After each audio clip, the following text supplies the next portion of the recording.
இவருடைய கருத்துக்களை கேட்டு கைத்தட்டி இவர்களுக்கு ஆதரவித்திருக்கும் தரப்பினரும் சரி, இவர்களிடமிருந்து தான் மிகவும் அவதானமாகவும் பாதுகாப்பாகவும் இருக்க வேண்டிய ஒரு சூழ்நிலை இருக்கின்றது. லங்காஸ்ரீ நேயர்களுக்கு வணக்கம். லங்காஸ்ரீ நியூஸ் இன்சைட் தமிழ் நிகழ்ச்சியுடன் இணைந்திருக்கின்றீர்கள். நேற்றைய தினம் ஒன்றிணைந்த எதிர்க்கட்சியினர் ஒரு கூட்டம் ஒன்றை நடத்தி அந்த கூட்டத்தில் நிறைய விடயங்களை பேசியிருந்தார்கள். முதலாவதாக சாமர சம்பத் பேசியிருந்தார், ரோஹிண அபே குணவர்த்தன பேசியிருந்தார், அதே போல் தயாசிரி ஜெயசேகர உட்பட பலரும் பலவிதமாக பேசியிருந்தார்கள். இவர்கள் இப்பொழுது இவருடைய சூழ்ச்சிகள் என்ன என்பது இந்த உரைகளிலிருந்து எங்களுக்கு காணக்கூடியதாக இருக்கின்றது.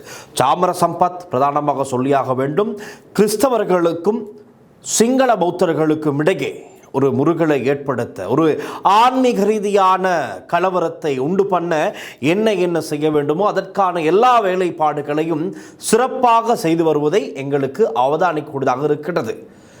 அவர்கள் பக்கம் அது சிறப்பாக இருந்தாலும் நாங்கள் மிகவும் அவதானமாக இருக்க வேண்டும். இப்படியானவர்களுடைய இந்த கருத்துக்களும் சரி, இவருடைய கருத்துக்களை கேட்டு கைத்தட்டி இவர்களுக்கு ஆதரவித்திருக்கும் தரப்பினரும் சரி, இவர்களிடமிருந்து தான் மிகவும் அவதானமாகவும் பாதுகாப்பாகவும் இருக்க வேண்டிய ஒரு சூழ்நிலை இருக்கின்றது.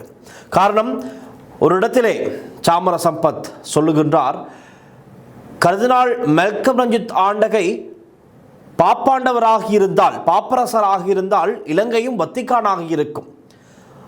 அதே போல தற்போதைய அரசாங்கம், என்பிபி அரசாங்கம் பௌத்தர்களை புறக்கணித்து விட்டு கிறிஸ்தவர்களுக்கு முன்னுரிமை கொடுக்கின்றது. இதை இப்படியே விட்டால் இதை எங்களால் ஒன்றுமே செய்து கொள்ள முடியாமல் போய்விடும். அப்படி என்று இந்த பௌத்தர்களை, பௌத்த மக்களை, அவர்களை வேறொரு திசைக்கு மாற்றி கிறிஸ்தவர்களுக்கு எதிராக இவர்களை கோபத்தை ஏற்படுத்தும் விதமான ஒரு விடயத்தினை தான் இந்த கூட்டு எதிர்க்கட்சி செய்து வருவதை இவர்களுடைய இந்த கருத்துக்களை வைத்து எங்களுக்கு தெளிவாக தெரிந்து கொள்ளக்கூடியதாக இருக்கும். அது மாத்திரமல்ல, இப்போது சட்டம் தன் கடமையை செய்து கொண்டிருக்கின்ற இந்த நாட்களில் இவர்களுக்கு ஒரு பயம், அச்சம் இருக்கின்றது.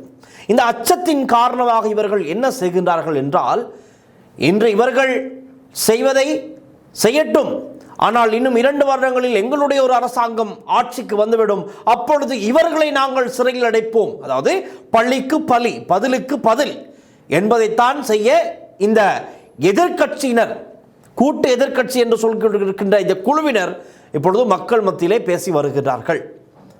ஆனால் இவர்களுடைய கதைகளையும் கேட்டு கைத்தட்டி ஆதரிக்கின்ற ஒரு கூட்டமும் இருக்கத்தான் செய்கின்றது.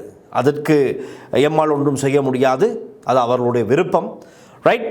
ஆகவே அவர்கள் தான் இந்த இனிவரும் நாட்களில் நடக்கின்ற பிரச்சனைகளுக்கு ஏதாவது யார் காரணம் என்று கேட்டால் இவர்கள் தான் காரணம், இவருடைய இந்த கருத்துக்களும் செயற்பாடுகளும் தான் காரணம் என்பதை இப்பொழுது நாங்கள் சொல்லி வைக்கின்றோம். அவதானமாக இருந்து கொள்ளுங்கள். ரைட். நாங்கள் அந்த கருத்துக்களை சற்று பார்ப்போம். தங்களை சிறையில் அடைத்தால் அதற்கு காரணமானவர்களும் எதிர்காலத்தில் சிறையில் அடைக்கப்படுவார்கள். ஜனநாயக, அதாவது ஒன்றிணைந்த எதிர்க்கட்சி இதைத்தான் முன்னிறுத்துகிறது. அதில் தான் பிரதானமாக சாமர சம்பத் பேசும்போது குறிப்பிடுகிறார். நாங்கள் சாமர சம்பத்தினுடைய கதையை சற்று கேட்போம்.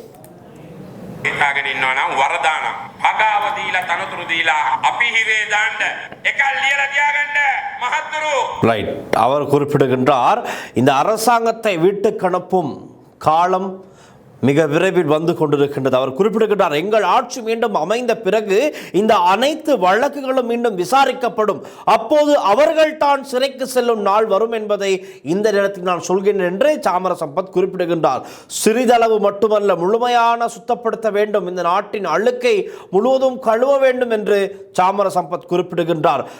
நீதித்துறை சம்பந்தமாகவும் இவர் ஒரு கருத்தை முன்வைக்கின்றார். அதாவது இப்பொழுது இந்த விசாரணைகளுக்கு எடுத்துக்கொள்ளப்படுகின்ற வழக்குகள் எல்லாம் இந்த அரசாங்கத்துக்கு தேவையானதை போல தீர்ப்புகளை பெற்றுக்கொள்வதற்காக நீதிபதிகளுக்கு லஞ்சம் கொடுப்பதாகத்தான் சாமர சம்பத் ஒரு விடயத்தினை பொதுவெளியிலே, இப்படியான ஒரு வெளியிலே, பாராளுமன்றத்திற்குள்ளிருந்தும் இவர்கள் நிறைய பேசுவார்கள். காரணம், பாராளுமன்ற வரப்பிரசாதங்களுக்கு உட்பட்டு இவர்களுக்கு எதுவுமே பேசலாம், ஆனால் வெளியே பேச முடியாது. ஆனால் பேசி இருக்கின்றார். இதற்கு எதிராக சட்ட நடவடிக்கை எடுக்கப்படுமா இல்லை என்பதை நாங்கள் பொறுத்திருந்து தான் பார்க்க வேண்டும். ஆனால் நீதித்துறைக்கு, நீதிமன்றங்களுக்கு இந்த அரசாங்கம் லஞ்சம் கொடுப்பதாக லஞ்சம் கொடுத்து நீதிபதிகளுக்கு தேவையானதெல்லாம் செய்து கொடுத்து இவர்களுக்கு தேவையான தீர்ப்புகளை பெற்றுக்கொள்கின்றார்கள் என்ற ஒரு பகிரங்கமான குற்றச்சாட்டை சாமர சம்பத் தெரிவித்திருக்கின்றார். அது மிகவும் ஒரு பரபரப்பான தகவலாக இருக்கின்றது. அதையும் நாங்கள் பார்ப்போம். லஞ்சம் கொடுத்து பதவிகளை வாங்கி எங்களை சிறையில் அடைக்க முடியும் என்று அவர்கள் நினைத்தால் அது தவறு. இதை நினைவில் வைத்துக் கொள்ளுங்கள். இன்னும் 2 ஆண்டுகளில் எங்கள் ஆட்சி மீண்டும் வந்த பிறகு இந்த அனைத்து வழக்குகளும் மீண்டும் விசாரிக்கப்படும். அப்போது அவர்கள் சிறைக்கு செல்லும் நாள் வரும். லஞ்சம் கொடுத்து பதவிகளை பெற்றவர்கள் அந்த அதிகாரத்தை பயன்படுத்தி வழக்குகளை நடத்தி எங்களை சிறையில் அடைத்தார்கள். அவை சட்டப்பூர்வமானவையா? நீதிபதிகளுக்கே சட்டம் கற்றுக் கொடுத்தவர் நீங்கள் என்று ஜிஎல்பிரிஸை பார்த்து கேட்கின்றார் ஒரு கேள்வி. தயாசிரிக்கும் கற்றுக் கொடுத்தவர் நீங்கள் என்று ஜிஎல்பிரிஸை பார்த்து சொல்கின்றார். அப்படி இருக்க அவை செல்லுபடியாகுமா என்று சாமர சம்பத் ஜிஎல்பிரிஸிடம் கேட்கின்றார். ஒரு கட்டத்திலே சாமர சம்பத் ஜிஎல்பிரிஸை எப்படியெல்லாம் விமர்சித்தார் என்று எங்களுக்கு தெரியும். இதற்கு முன்பதாக இப்பொழுது தான் இவர்கள் எல்லோரும் ஒன்றாக இணைந்து அரசாங்கத்திற்கு எதிராக செயற்பட்டுக் கொண்டிருக்கின்றார்கள். சட்ட நிபுணர் கயால் பெரேரா அவர்கள் அவை செல்லுபடியாகாது என்று கூறுகின்றாராம். அப்படியானால் முதலில் அதை பற்றி நீங்கள் தீர்மானித்துக் கொள்ளுங்கள். இந்த நாட்டில் லஞ்சம் கொடுத்து பதவிகளை வழங்கி அதிகாரத்தை பயன்படுத்தி நிரபராதிகளை சிறையில் அடைக்கும் காலம் முடிந்துவிட்டது. இந்த மேடையிலிருந்து நாம் கூறுவது என்னவென்றால், அனைவரும் ஒன்றிணைய வேண்டும். நமக்கு ஒரு ஜனாதிபதி தேவைப்பட்டால் நாமே உருவாக்குவோம். ஆனால் யாரை உருவாக்க வேண்டும் என்பதை சிலர் மட்டுமே தீர்மானிக்க கூடாது. இந்த முறை அனைவரும் ஒன்றிணைய வேண்டும். ஒன்றிணைய விருப்பம் இல்லாதவர்களுடன் சேர வேண்டாம். இந்த நாட்டை மீண்டும் கட்டியெழுப்ப அனைவரும் ஒன்றிணைய வேண்டும். இந்த நாட்டை அளித்தவர்களை அதிகாரத்திலிருந்து அகற்றி வீட்டுக்கு அனுப்பும் நாள் மிகவும் நெருங்கிவிட்டது. அதற்காக அனைவரும் தயாராக இருக்க வேண்டும் என்று சாமர சம்பத் சொல்லியிருக்கின்றார். அதே போலத்தான் ரோஹித் அபேகுணவர்த்தன் எல்லாரும் ஒரே மேடையில் தான் இருக்கிறார்கள். இவர்களுடைய தேவை என்ன? நாமல் ராஜபக்சவை ஜனாதிபதி ஆக்க வேண்டியது. நாமல் ராஜபக்ச எப்படியாப்பட்டவர் என்று புதிதாக நான் சொல்லி உங்களுக்கு தெரிய வேண்டியதில்லை. நாமல் ராஜபக்ச யார், அவருடைய பின்னணி என்ன, அவர் வந்த பாதை எப்படியானது, அதெல்லாம் நாங்கள் புதிதாக சொல்லி தெரிய வேண்டியதில்லை. அவ்வாறு தான் சாமர சம்பத் பேசியிருந்தார். சாமர சம்பத் பேசியதை தொடர்ந்து தயாசிரி ஜெயசேகர மேடைக்கு வருகிறார். மேடைக்கு வந்து அவர் என்ன சொல்கிறார் என்று பாருங்கள். மதிப்பிற்குரியவர்களே, இன்று இங்கு எனக்கு ஒரு பெரிய குறை உணரப்படுகின்றது. அதுதான் எங்கள் சுகேஸ்வர பண்டார அவர்கள் இங்கு இல்லை. இன்று அவர் சிறையில் உள்ளார். இது பழிவாங்கும் நடவடிக்கைகளில் முதல் கட்டம் மட்டுமே. இது போன்ற பழிவாங்கும் செயல்கள் இனியும் தொடரலாம். ஆனால் அதற்கு பயந்து நாங்கள் பின்வாங்கப் போவதில்லை. இந்த ஒன்றுபட்ட எதிர்க்கட்சி மேடையில் நீங்கள் அனைவரும் ஒன்றிணைந்து குருநாகல் மாவட்டம் மட்டுமல்ல முழு இலங்கையிலிருந்தும் அனைவரும் இணைந்து செயல்படக்கூடிய ஒரு பொதுவான மேடையை உருவாக்க வேண்டும். அதன் மூலம் எங்கள் அரசை அமைக்க நாம் செயல்படுவோம் என்பதை இந்த நேரத்தில் அன்புடன் நினைவூட்ட விரும்புகின்றேன். எனவே யாராலும் இதிலிருந்து விலகிச் செல்ல முடியாது. தனித்தனியாக ஆட்சியை பெற முயல்வதை விட அனைவரும் ஒன்றிணைந்து செயல்படும் நிலைக்கு இந்த அரசியல் பயணத்தை கொண்டு செல்ல வேண்டும். அப்படி செய்தால்தான் இதை நிறுத்த முடியும். மீண்டும் எங்களின் ஒற்றுமையால் தான் அதற்கு முடிவு காண முடியும். இன்று ஒன்றுபட்ட எதிர்க்கட்சியில் இருப்பவர்கள் மட்டுமல்ல, சமகி ஜன பலவேகை, அதாவது ஐக்கிய மக்கள் சக்தி, சமகி ஜன சந்தானய, பொதுஜன பெரமுனை, போட்டு மொட்டு கட்சி உள்ளிட்ட அனைத்து அரசியல் தரப்பினருக்கும் எதிராக சிறிய காரணம் ஒன்றை கூட பிடித்து கொண்டு வழக்குகள் தொடரப்படுகின்றன. அதாவது சிறிய சிறிய காரணங்களை வைத்து வழக்குகள் தொடர்கின்றார்களாம். குற்றத்தில் என்ன சிறிது பெரிது? குற்றம் என்றாலே குற்றம் தானே. அது சம்பந்தமாகத்தான் இப்பொழுது வழக்குகள் தொடரப்பட்டிருக்கின்றது. ஆனால் இது பிடிக்காமல் இந்த வழக்குகளுக்கு பயந்து அச்சத்திலே தான் இந்த தரப்பினர் இப்படி கூச்சலிட்டு கொண்டிருக்கின்றார்கள். தொடர்ந்தும் பார்க்கலாம் அவருடைய கருத்தை. தயாசிரி ஜெயசேகர இன்னும் சொல்லியிருக்கின்றார், 20, 25 அல்லது 30 ஆண்டுகள் அமைச்சராக இருந்தவர்களிடம் ஏதாவது ஒரு சிறிய தவறையாவது கண்டுபிடிக்க முடியும். ஆனால் இங்கு இருப்பவர்கள் அனைவரும் திருடர்கள் அல்ல, நாட்டிற்காக வேலை செய்தவர்கள். இருந்தாலும் அவர்கள் செய்த பணிகளில் இருந்து ஒரு சிறிய விஷயத்தை மட்டும் எடுத்துக்கொண்டு பொது சொத்து தொடர்பான சட்டங்களின் கீழ் அவர்களை சிறையில் அடைக்க முடியும். இந்த நிலையை இப்போது நிறுத்த வேண்டும். இல்லையெனில் ஒன்றுபட்ட எதிர்க்கட்சி மட்டுமல்லாமல் நாட்டில் உள்ள அனைத்து அரசியல் கட்சிகளையும் மக்களையும் ஒன்றிணைத்து இந்த நடவடிக்கைகளுக்கு எதிராக நாங்கள் தெருக்களில் இறங்கி போராடுவோம் என்பதை குருநாகலையிலிருந்து ஜனாதிபதி அன்ருகுமார திசாநாயக்க அவர்களுக்கு இந்த நேரத்தில் நினைவு கூற விரும்புகின்றோம் என்று தயாசிரி ஜெயசேகர எச்சரிக்கை விடுத்திருக்கின்றார். அது தயாசிரி ஜெயசேகரனுடைய கருத்து. நாங்கள் அடுத்தாக கேட்போம் ரோஹித் அபே குணவர்த்தன என்ன சொல்கிறார் என்று. ரோஹித் அபே குணவர்த்தன என்ன சொல்கின்றார்? இந்த நாட்டில் நடைபெற்று வரும் அடக்குமுறைக்கும் அரசாங்கம் முன்னெடுத்து வரும் செயற்பாடுகளுக்கும் அதிகரித்து வரும் சர்வாதிகார போக்குகளுக்கும் எதிராக எழுந்து நிற்கும் பொறுப்பின் அடிப்படையில் தான் நாம் இந்த ஒன்றுபட்ட எதிர்க்கட்சியை உருவாக்கியுள்ளோம். இப்போது இந்த அரசாங்கம் தனது ஆட்சியின் 2வது ஆண்டு நிறைவை அணுகிக் கொண்டிருக்கின்றது. வரும் செப்டம்பர் 21ஆம் தேதி அன்று 2 ஆண்டுகள் நிறைவடைகின்றன. அந்த 2 ஆண்டு நிறைவை கொண்டாடும் போது அரசாங்கத்திடம் நான் கூறுவது என்னவென்றால், உங்கள் ஆட்சியை நீங்கள் சுயமாக மதிப்பீடு செய்து பாருங்கள். அன்று மாலிமாவை ஆட்சிக்கு கொண்டு வரவும் இந்த நாட்டில் அதிகாரத்திற்கு கொண்டு வரவும் உங்களுடன் இருந்த அதே மக்கள் இன்று இன்னும் உங்களுடன் இருக்கின்றார்களா என்பதை ஒருமுறை திரும்பி பாருங்கள் என்பதே எங்களின் செய்தியாகும் என்று ரோஹித் அபே குணவர்த்தன குறிப்பிடுகின்றார். நாங்களும் ஒன்றுபட்ட எதிர்க்கட்சியாக உருவாக்கி வரும் இந்த அரசியல் அணியுடன் சேர்ந்து அன்று மாலிமாவுக்கு வாக்களித்த மக்களில் பெரும்பாலானோர் இன்று இந்த ஒன்றுபட்ட எதிர்க்கட்சியுடன் ஒன்றிணைந்து வருகிறார்கள் என்ற செய்தியை வரலாற்று சிறப்புமிக்க குர்நாகலில் இருந்து அறிவிக்கின்றோம் என்று அவர் பாட்டுக்கு குறிப்பிட்டிருக்கின்றார். ஆகவே இவைதான் இந்த ஒன்றிணைந்த எதிர்க்கட்சியில் மேடையிலே நேற்றைய தினம் பேசிய இவர்களுடைய கருத்தாக இருக்கின்றது. இது சம்பந்தமாக உங்களுடைய கருத்துக்களை நீங்கள் கீழே கமெண்ட் செக்ஷன் எழுதுங்கள். முழு சுதந்திரத்தை நாங்கள் தருகின்றோம், எழுதுங்கள். சாமர சம்பத் சம்பந்தமாக உங்களுடைய கருத்தை எழுதுங்கள். தயாசிரி ஜெயசேகரனுடைய கருத்து சம்பந்தமாக எழுதுங்கள்.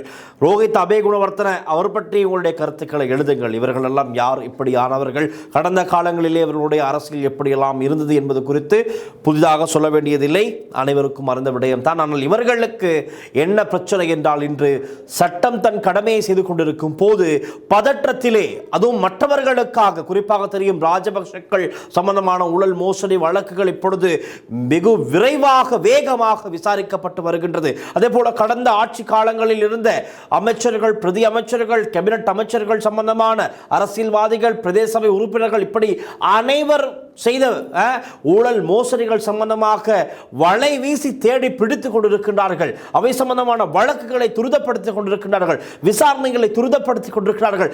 இன்னும் ஒரு சில பெயர் போன வழக்குகளுக்கு தனி நீதிமன்றங்கள் அமைத்து விசாரணைகள் ஒவ்வொரு நாளும் இடம்பெற்றுக் கொண்டிருக்கின்றது. மிக முக்கியமாக ஈஸ்டர் தாக்குதல் சம்பந்தமான விசாரணைகள் மும்முரமாக இடம்பெற்றுக் கொண்டிருக்கின்றது. இப்படியெல்லாம் இடம்பெற்றுக் கொண்டிருக்கின்ற போது ஒவ்வொரு நாளும் உண்மைகள், திடுக்கிடும் சம்பவங்கள், அதிக அதிர்ச்சிகரமான உண்மைகள் வெளியாகிக் கொண்டிருக்கும் போது இவர்கள் பதறுகிறார்கள். பதற்றத்திலே தான் இப்படியான கருத்துக்களை வெளியிட்டது ஜனாதிபதி அன்ருகுமார கூட சொல்லியிருந்தார், கெந்திரி காணவா என்று. அந்த கெந்திரி தான் அந்த பதற்றத்திலே உளறிக் கொண்டிருப்பது தான் இப்படியான செயற்பாடுகளின் மூலம் எங்களுக்கு தெரிந்து கொள்ளக்கூடியதாக இருக்கிறதாகவே சொல்லப்போனால், இவர்களுடைய இந்த ஒன்றிணைந்த எதிர்க்கட்சி என்ற பெயரில் இவர்கள் செய்வது என்ன என்பது குறித்து உங்களுடைய கருத்துக்களை நான் அவளோடு எதிர்பார்த்திருக்கின்றேன்.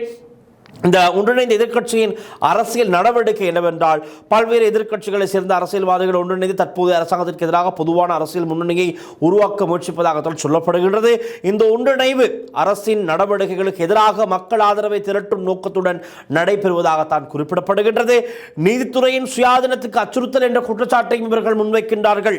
நீதிபதிகளின் ஓய்வு வயதை நீடிக்கும் அரசின் முயற்சி குறித்து கடுமையான விமர்சனங்களை முன்வைத்து வருகிறார்கள் இந்த எதிர்க்கட்சியினர்.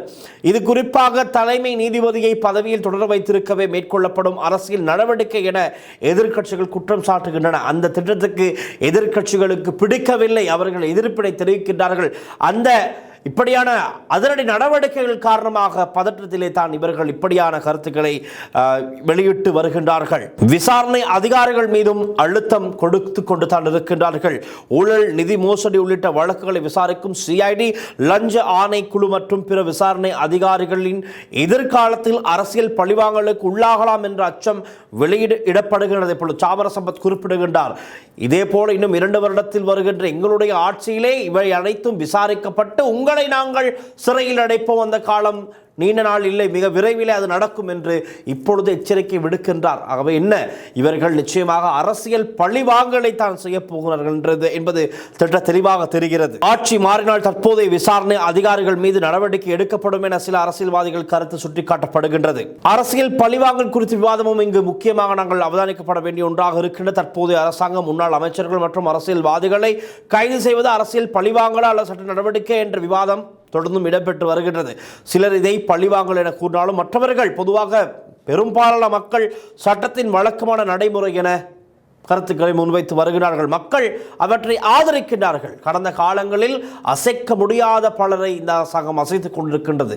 அதாவது இந்த அரசாங்கம் என்று சொல்வதை விட நீதித்துறை சுயாதீனமாக செயற்படுவதால், இந்த விதமான தலையீடுகளும் இல்லாத, அரசியல் தலையீடுகள் இல்லாத காரணத்தினால், நீதித்துறை சுயாதீனமாக செயற்படுவதால் இவர்களுக்கு எதிரான தகுந்த நடவடிக்கைகளை எடுக்கக்கூடியதாக இருக்கின்றது. விசாரணைகள் முறையாக நடக்கின்றது, விசாரணைகள் ஆழமாக இடம்பெறுகின்றது.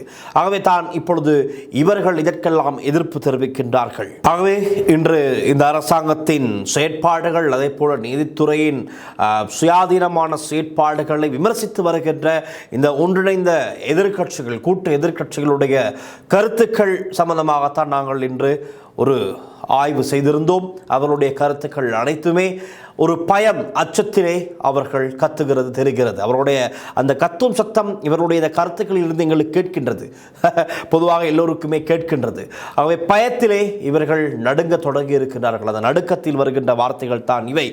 மதங்களுக்கிடையிலே பிரிவினைவாதத்தை அதிகரித்து உண்டு பண்ணி மத ரீதியான பிரச்சனைகளை தோற்றுவிக்க இவர்கள் அயராது செயற்பட்டு கொண்டிருக்கின்றார்கள். இவருடைய அடுத்த கட்ட டாக்கெட்டே அதுதான்.